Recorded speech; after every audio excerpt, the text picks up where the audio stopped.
Olá, graça e paz, eu sou a teóloga Márcia Eu, que vamos seguir hoje para mais um programa Me Explique a Bíblia. Hoje nós vamos estudar o capítulo 22 do livro de Atos. No programa anterior estudamos o capítulo 21 e vimos que houve um grande tumulto, né? Paulo entrou com Trófimo, um cristão asiático, ele entrou no pátio do templo. Os judeus ficaram revoltadíssimos com isso.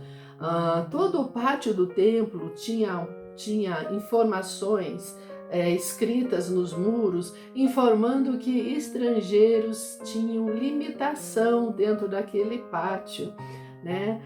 Essas informações avisavam que o estrangeiro que entrasse ali, que adentrasse o pátio das mulheres ou o pátio dos judeus, cada um tinha o seu pátio. Quem entrava ali estava se responsabilizando por sua própria morte, né? Os judeus consideravam isto uma profanação e era a única situação onde os romanos permitiam que os judeus fizessem justiça com as próprias mãos. Então, quando eles viram Paulo entrando com Trófimo naquela parte do pátio do templo, né? Eles arrastaram Paulo para fora dos portais do templo e começaram a espancá-lo. Se não fosse o comandante romano junto com os soldados chegarem, Paulo e Trófimo possivelmente teriam sido assassinados naquele dia, né? Mas então o comandante chegou, mandou amarrar Paulo com 2 correntes e levá-lo até a Fortaleza Antônia, que ficava bem próximo ao templo. Mas enquanto isso estava acontecendo, quando ele era para adentrar a fortaleza, Paulo pediu para o comandante, falando em grego, que ele permitisse que Paulo se justificasse. E o comandante concordou. Então o capítulo 22 vai iniciar logo depois dessa situação. O comandante concorda e Paulo vai começar a discursar, ok? Tendo recebido permissão do comandante, Paulo levantou-se na escadaria e fez sinal à multidão. Quando todos fizeram silêncio, dirigiu-se a eles em hebraico. Meus senhores, irmãos e pais, escutem o que eu vou dizer a vocês em minha defesa. Quando o ouviram falar em hebraico, eles ficaram quietos, mais quietos ainda. Paulo fez sinal pedindo silêncio. Calma, pessoal, silêncio, né? Porque as pessoas estavam gritando o tempo todo, mas ele, sendo muito esperto, começou a falar em hebraico, que é a língua materna dos judeus, né? Isso apaziguou um pouquinho a situação e fez com que eles prestassem atenção, porque até então eles estavam pensando que se tratava de um estrangeiro, mas ele estava falando em hebraico. Então eles pasmaram e ficaram quietos para ouvir.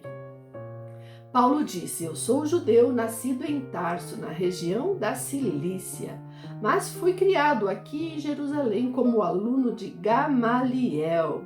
Fui educado muito rigorosamente dentro da lei dos nossos antepassados.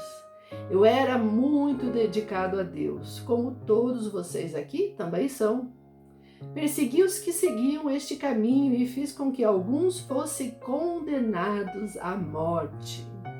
Paulo explica que é judeu, ele é um judeu messiânico, ele se converteu ao cristianismo, mas ele é judeu de berço, né?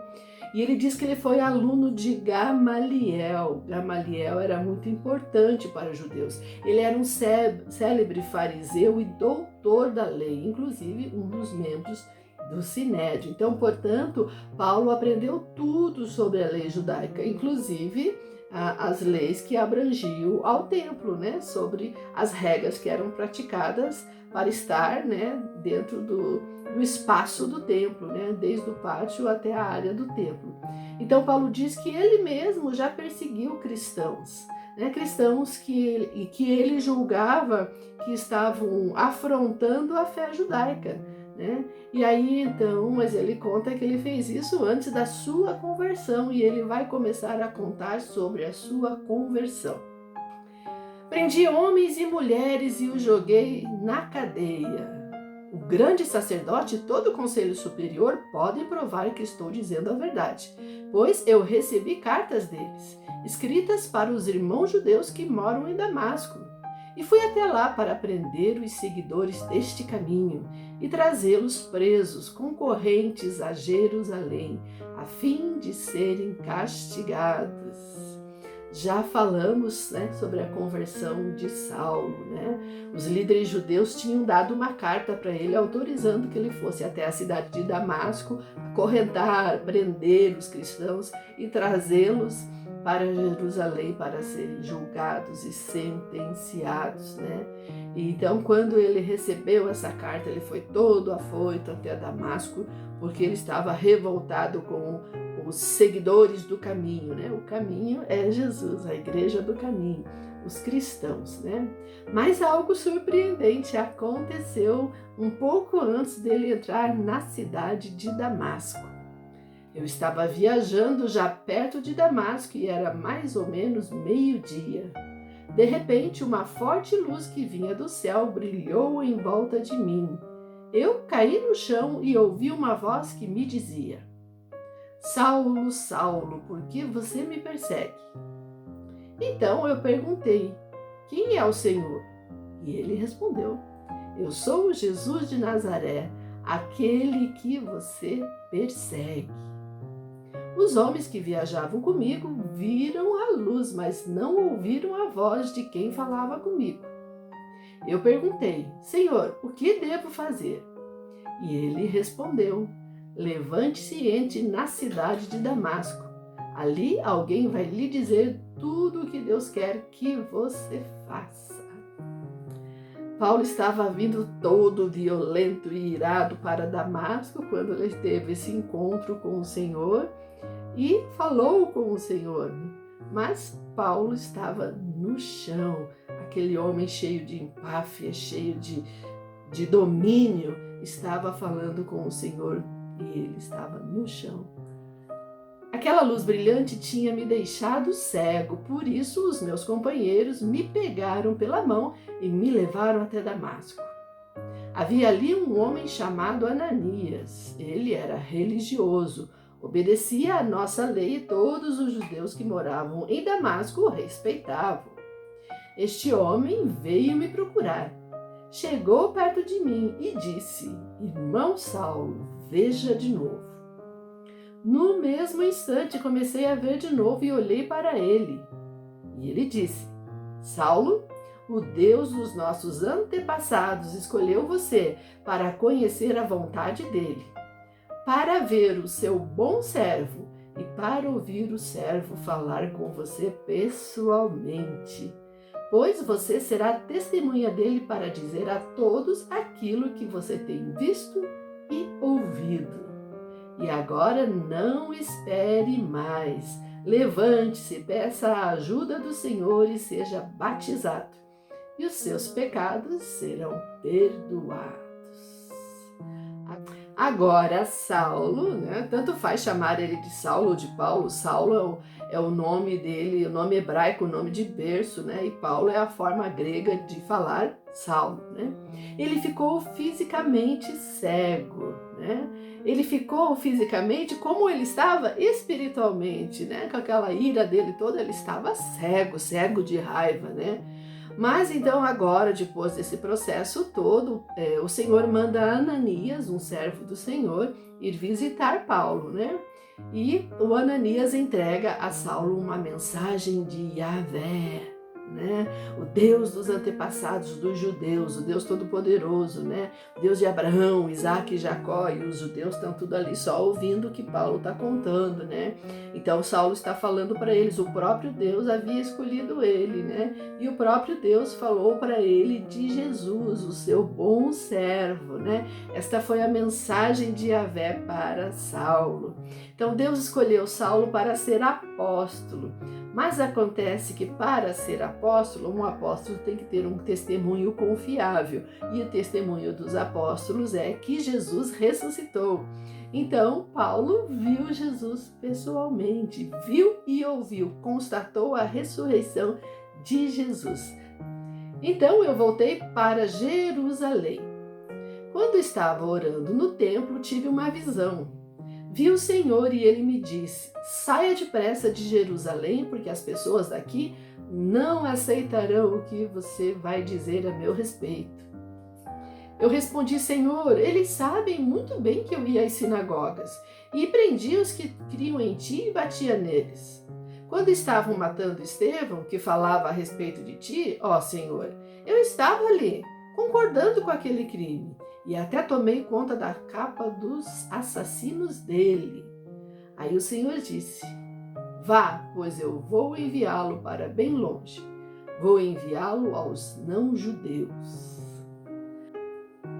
Paulo conseguiu prender a atenção dos judeus em seu discurso até esse momento. Enquanto ele estava falando em hebraico, enquanto ele estava falando das leis dos judeus, de Gamaliel, etc. e tal. Porque ele estava falando do Deus dos antepassados dele, que é Yahvé, o Deus dos antepassados deles. Então, eles estavam respeitando tudo ali até aquele momento em silêncio, ouvindo. Mas agora Paulo está falando que Jesus é o Messias e que esse Messias, a qual os judeus esperavam que fosse o Messias só deles, esse Messias está mandando Paulo ir pregar a quem não é judeu, está mandando Paulo ir pregar aos gentios. E aí o tumulto começou novamente.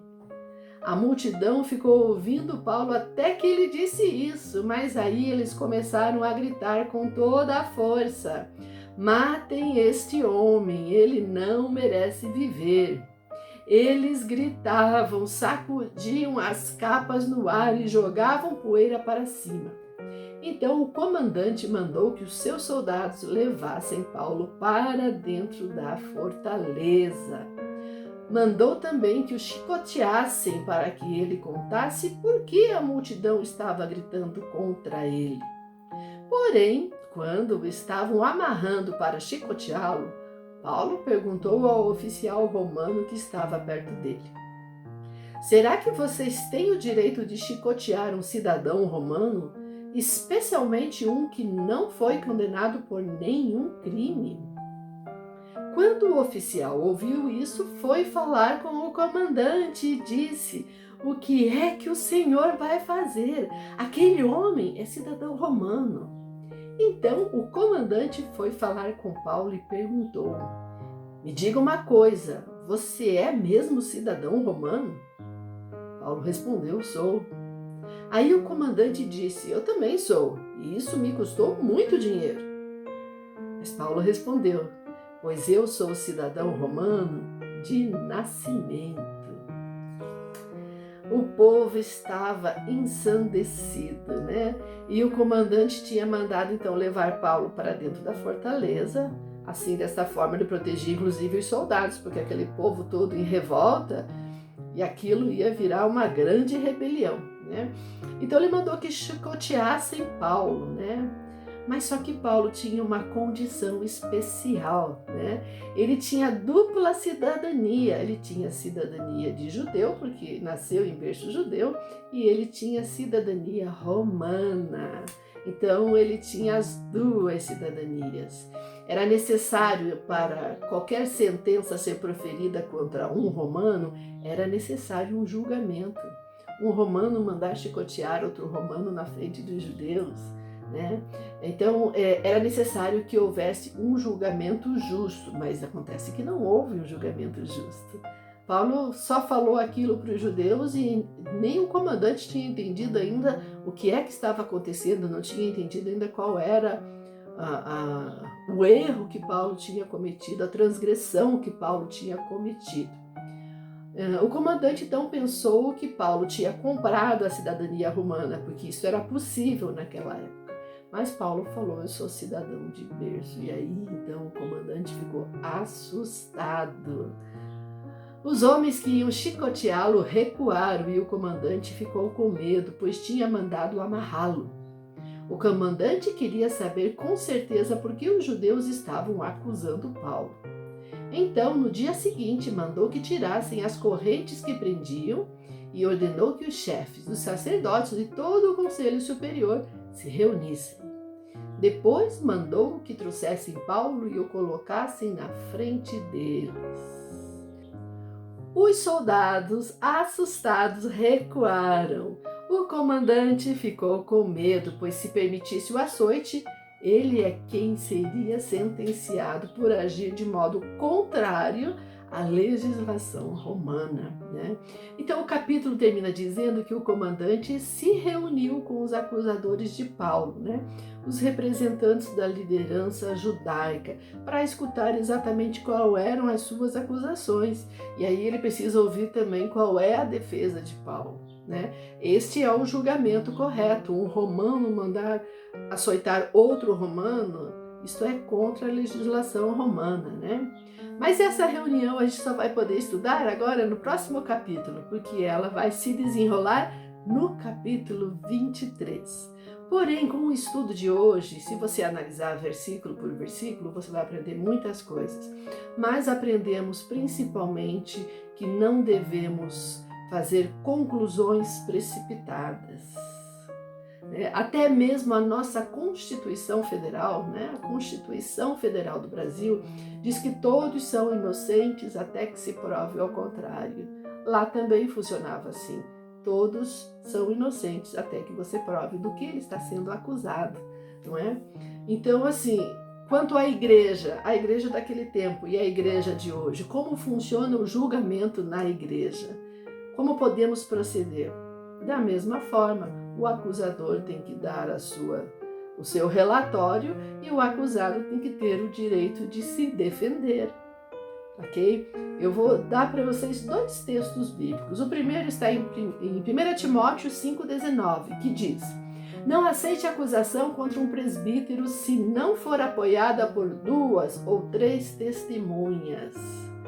Você não pode levantar acusações contra um líder da igreja se você não tiver testemunha e não tiver como provar o que você está falando. E o segundo texto está no Evangelho de Mateus, capítulo 18, dos versos 15 a 17, que diz: se o seu irmão pecar contra você, vá e mostre-lhe o seu erro, mas faça isso em particular, só entre vocês 2.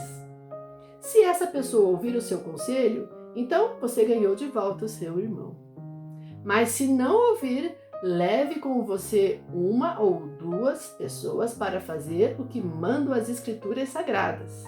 Elas dizem: qualquer acusação precisa ser confirmada pela palavra de pelo menos 2 testemunhas. Mas se a pessoa que pecou não ouvir essas pessoas, então conte tudo à igreja. E se ela não ouvir a igreja, trate-a como um pagão ou como um cobrador de impostos. É exatamente nesta situação, logo em seguida, que Jesus fala: aonde estiverem reunidos 2 ou 3, eu estarei ali. Ele está dizendo: eu vou fazer parte das testemunhas diante deste julgamento. O justo juiz estará ali. E aí, nós da igreja temos feito algum tipo de acusação infundada contra os membros da igreja, contra a liderança da igreja? Temos que prestar atenção. Todos são inocentes até que se prove ao contrário. E o que você imagina e o que você viu nem sempre é o fato real. Bom, no caso dos judeus, eles entenderam que Paulo era um estrangeiro que tinha entrado num pátio que não podia. Entenderam que também Trófimo também não podia estar ali. Agora eles vão começar a ouvir Paulo e escutar um pouco já neste capítulo e estão entendendo que não era bem assim. Porém, já tinham feito todo aquele burburinho, ok? Que a gente aprenda com esta lição. Não julgue para não ser julgado também. À mesma medida que nós julgamos, nós seremos julgados. Seja abençoado em nome de Jesus e até o próximo programa.